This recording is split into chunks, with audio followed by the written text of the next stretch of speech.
हम TV actors की कोई लाइफ नहीं होती है, क्योंकि 12 घंटा नहीं, हम 15 घंटा 16 घंटा हम लोग हमेशा सेट पे ही मिलते थे।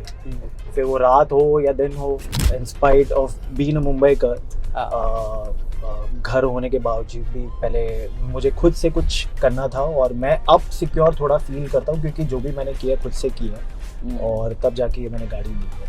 तो ऑनेस्टली टीवी ने मुझे काफ़ी हेल्प किया है एज एन एक्टर, मैं काफ़ी ग्रो किया हूँ। मुझे ऐसा लगता है कि आपको वो किक तभी मिलता है जब आप खुद के पैसों से कुछ कर सकते हो या करके दिखाते हो।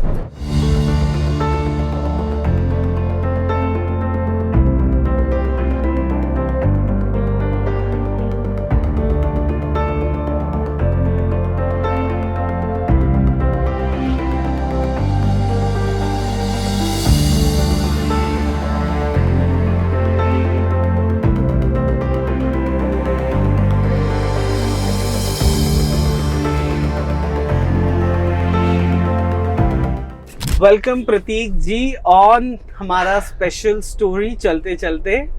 Thank you so much. सबसे पहले तो बताइए कि how is it going on. जो शेड्यूल रहता है 12-12 14-14 घंटों का शिफ्ट रहता है, वर्टिकल में वो कम है, ज्यादा है, या वापस टीवी का शेड्यूल आपको याद आ रहा है? प्लीज बताएं। सी ऑनेस्टली जब मैं टीवी कर रहा था, इनफैक्ट जो मेरा लास्ट शो था तो से नैना मिलाई के, या इनफैक्ट उसके पहले जो भी मैंने शो किया है सिंदूर की कीमत, तो मुझे लगता था यार टीवी वाले एक्टर्स, हम टीवी एक्टर्स की कोई लाइफ नहीं होती है, क्योंकि 12 घंटा नहीं, हम 15 घंटा 16 घंटा, और आप तो सेट पे आए भी हो, आपको तो पता भी है कि हम लोग हमेशा सेट पे ही मिलते थे, फिर वो रात हो या दिन हो।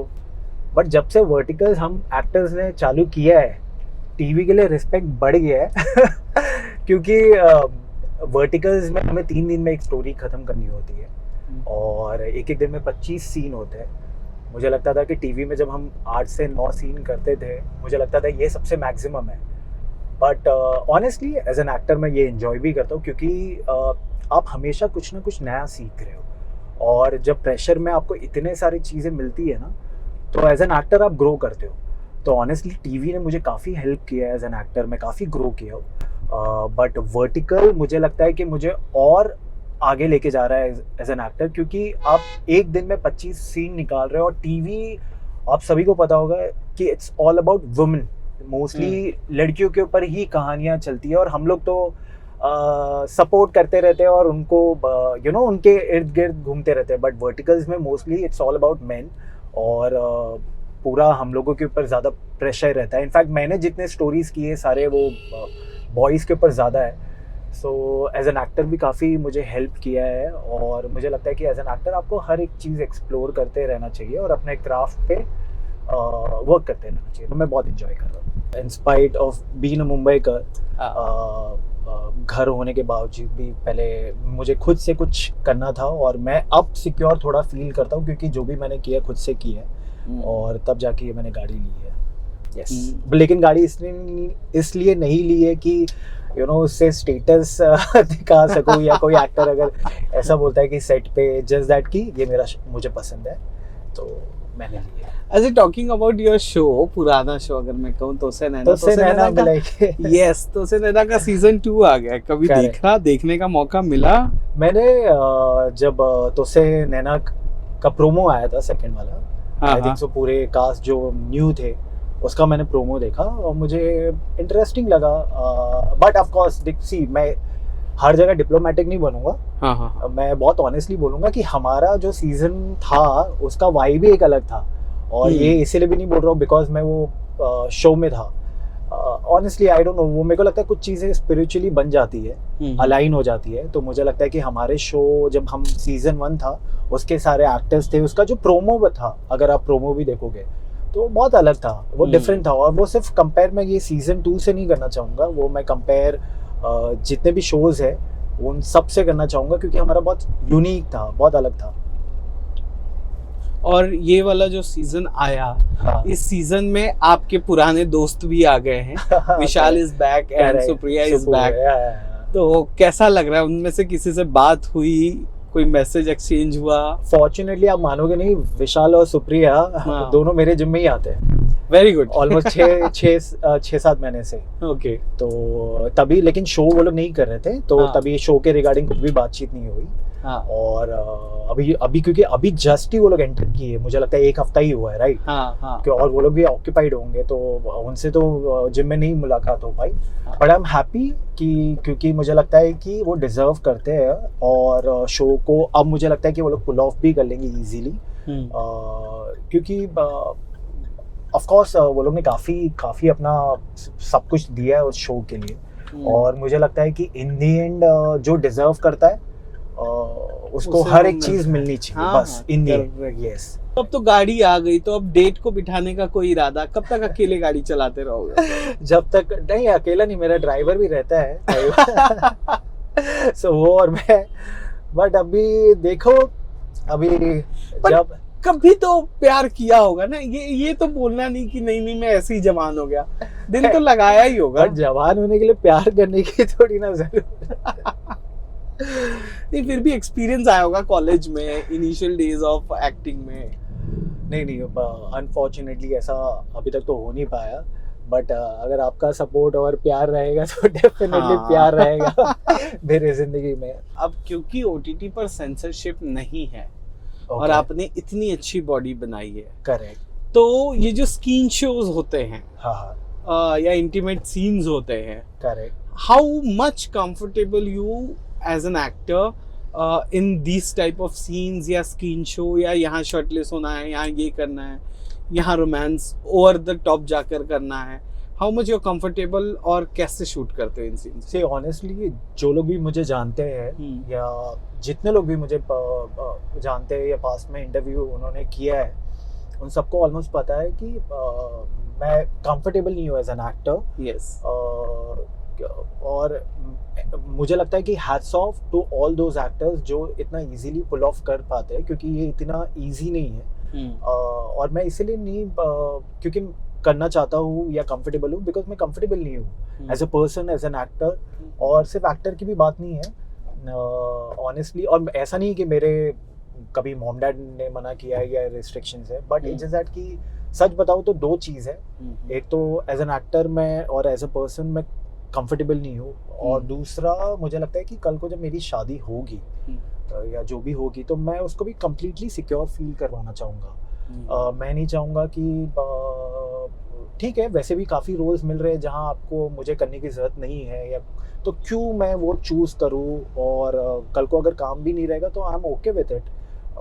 क्योंकि मुझे कंफर्टेबल रहना, मुझे अपनी जो भी होगी मेरी पार्टनर, मुझे उसको कंफर्टेबल फील करवाना है। मैं नहीं चाहता कि उसके दिमाग में कभी भी वो बेचारी अनकंफर्टेबल रहे, और उसको प्रॉब्लम नहीं होगा तो भी मैं नहीं करना चाहूँगा, बिकॉज मैं कंफर्टेबल नहीं हूँ बस। और उसमें कुछ ऐसा XYZ, लेकिन जो भी एक्टर्स ये करते हैं ऑनेस्टली हैट्स ऑफ कि वो पुल ऑफ कर लेते, क्योंकि इतना इजी नहीं होता है, यू नो। Yes yes. और पर जब ऐसे शोज आप कर रहे हो तो डू यू पुट डिमांड कि ऐसा कुछ सीन्स में नहीं करूंगा, या आप वो शो लेते ही नहीं हो जिसमें ऐसा कुछ होता? हाँ, मैं स्टार्टिंग में जब भी मेरे पास कास्टिंग के लिए कॉल्स आते हैं वर्टिकल्स के लिए, सबसे पहले मेरा 2 ही सवाल होता है।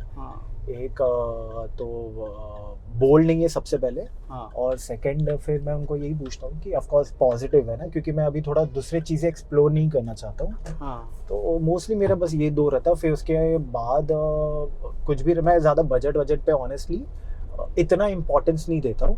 मैं देखता हूँ हमारे पास तो है, तो हम उस चीज़ पे क्या बात कर नहीं ऐसा नहीं नहीं, मुझे लगता है कि देखिए आपको अच्छे टीम के साथ काम करने का अगर मौका मिल रहा है ना, तो वो भी एक अपॉर्चुनिटी है, और वो भी एक ब्लेसिंग्स है। तो मुझे लगता है जब टीम अच्छी है, काम अच्छा है, तो व्हाई नॉट। और मुझे लगता है जितना मेरे हक में लिखा है वो तो ऑटोमेटिकली मुझे मिलेगा ही।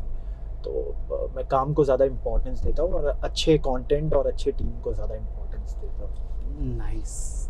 मुझे बताइए इमोशनली आप कैसे हैं? Are you weak, are you stable, या यू आर स्ट्रॉन्ग कि चलो यार अब चीज़ों से फ़र्क नहीं पड़ता? आपको मैं कैसा लगता हूँ? मुझे आप इमोशनल लगते हो, ऑनेस्टली बताओ तो। आपको मैं इमोशनल क्यों लगता हूँ?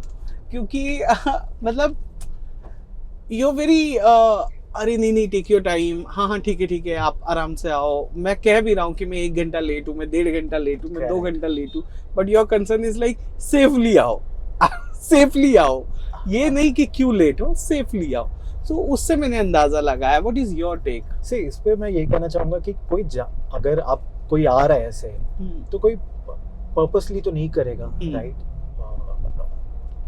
अभी हमें नहीं पता होता ना कि सामने वाले के साथ क्या क्या सिचुएशन हो रहा है। Correct correct. Suppose to be वो टाइम पे पहुंच गया लेकिन रिक्शा नहीं मिल रहा है, या कुछ भी चीजें XYZ हो जाती है कभी। जैसे आपने बताया कि टेक्निकल कुछ कैमरा में प्रॉब्लम हो गया तो वो अनफॉर्चुनेटली लेट हो गया। हाँ। तो मुझे लगता है कि टाइम के साथ एक तो मैं बहुत ज़्यादा अंडरस्टैंडिंग हो गया हूँ और पेशेंस लेवल भी काफ़ी ज़्यादा आ गया, touch wood, which is a good thing. और मैं अपने आप से ज़्यादा मैं अब लोगों को समझने का ट्राई करता हूँ कि क्यों कोई ऐसे रिएक्ट कर रहा है या क्यों कोई ऐसे कर रहा है। उसके पीछे कुछ स्टोरी हो सकती है, उसके कुछ चीज़ें हो सकती हैं। करेक्ट। तो हाँ, बट मैं जब बैक टू योर क्वेश्चन जो था, मैं डेफिनेटली काफ़ी इमोशनल हुआ एज अ पर्सन। और मेरे को लगता है अच्छी बात है क्योंकि मुझे लगता है कि हम इंसान हैं, रोबोट तो है नहीं। और मैं कैलकुलेटिव नहीं हूँ बिल्कुल भी।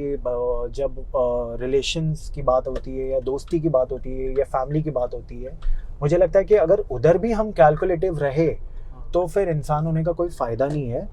फिर तो मुझे लगता है कि हम रोबोट ही रहे। मैं तो अपने लोगों में या उधर बिल्कुल भी कैलकुलेटिव नहीं रहता, उधर मेरा प्योर इमोशंस रहता है। अगर कोई मैं दोस्त के लिए खड़ा हूँ तो मैं नो मैटर व्हाट, मैं अंत तक खड़ा रहता हूँ। Same with like family, friends, everyone. और जब काम आता है तो काम की जगह पे डेफिनेटली मैं थोड़ा कैलकुलेटिव होता हूँ। And you have to be, because वो आपका बिजनेस है। तो मुझे लगता है कि दिमाग आपको आपके बिजनेस में लगाना चाहिए, और उसके अलावा आपको दिमाग नहीं, नॉर्मल जैसे आप हो वैसे रहना चाहिए। कई बार ऐसा भी होता है कि ऑफ कोर्स आप हर्ट हो जाते हो अपने बट ठीक है ना। आई थिंक सो यही तो लाइफ है और ये तो नॉर्मल है। हम चीज़ों को बड़ा कर देते हैं। अगर आप वो लेट गो करोगे या समझोगे कि इट्स ओके, वो हर किसी के साथ चीज़ें होती है एंड इट्स नॉर्मल, तो बहुत नॉर्मल लगेगा। लेकिन अब आप छोटी सी चीज़ों को बहुत बड़ा बना दोगे तो फिर वो बड़ा हो जाएगा। करेक्ट। अच्छा प्रतीक, कभी ऐसा हुआ है कि किसी शो से कोई सिली सा रीजन देके रिजेक्शन दिया गया हो कि ना you are too rich looking for this role, ना यू आर टू पुअर भी तो हो सकता नहीं पर ऐसा कोई सिली रीजन देके कोई रिजेक्शन? पर शो का नाम लेके बताना अगर बहुत दिल से बोलूं। हाँ। ऐसा मत समझना कि मैं बहुत डिप्लोमेटिक होके बोल रहा हूँ। हाँ। यार रीजन पे मैं इतना नहीं फोकस करता। मुझे लगता है अगर ना बोला है तो ना है। मैं क्यों उनके रीजन को इतना इम्पोर्टेंट, हाँ मैं अगर कुछ चीज है तो उस चीज को समझना चाहूंगा कि ताकि मैं अपने में वो बदलाव लाऊं। हाँ।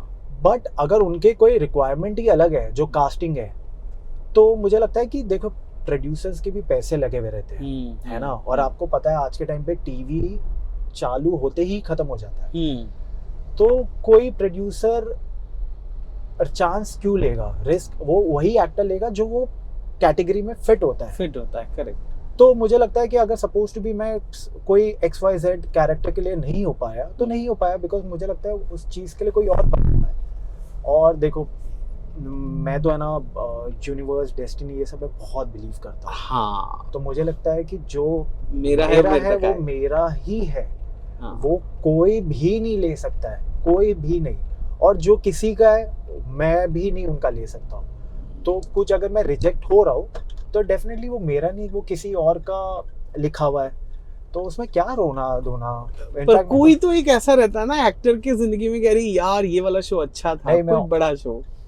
मैं तो वही आपको बता रहा हूँ कि आज के टाइम पे कभी ऐसा हो नहीं, बट अगर कोई शो भी मैं कर रहा हूँ और रातों रात अगर कुछ ऐसे चीजें भी हो जाए कि जहाँ like they are not satisfied with me as an actor and they want to replace me, honestly मुझे कोई प्रॉब्लम नहीं होगा। बिकॉज मैं बहुत ज्यादा, मैं आपको बता रहा हूँ ना कि मैं चीजों को बहुत लेट गो करने लगा हूँ। तो मुझे लगता है कि हर चीज पे आप इतना हावी या करने लगोगे ना तो आप आगे नहीं बढ़ पाओगे।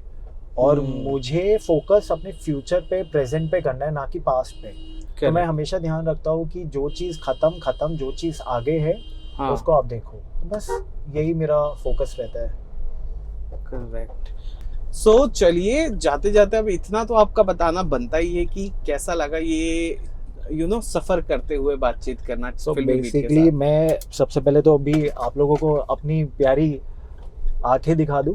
हाँ जब हम खत्म कर ही रहे इंटरव्यू तो हाँ। कुछ अच्छी चीज़ों के साथ खत्म होनी चाहिए, राइट? हाँ और हाँ, तो मैं ये कहना चाहूँगा कि हमने भी इंटरव्यूज़ काफ़ी किए और मैंने काफ़ी किए, बट ये मेरा फर्स्ट एक्सपीरियंस था जहाँ आप गाड़ी बैठ के इंटरव्यू कर रहे हो और ये मेरे को डेट वाली फीलिंग ही आई है कि बाजू में कोई मेरे बैठे हुआ है और उसके साथ मैं डेट पे हूँ, तो काइंड ऑफ हाँ डेट वाली फीलिंग आ रही है कि वो मुझे जानने का ट्राई कर रही है और वो मेरी ऑडियंस है, आई थिंक सो।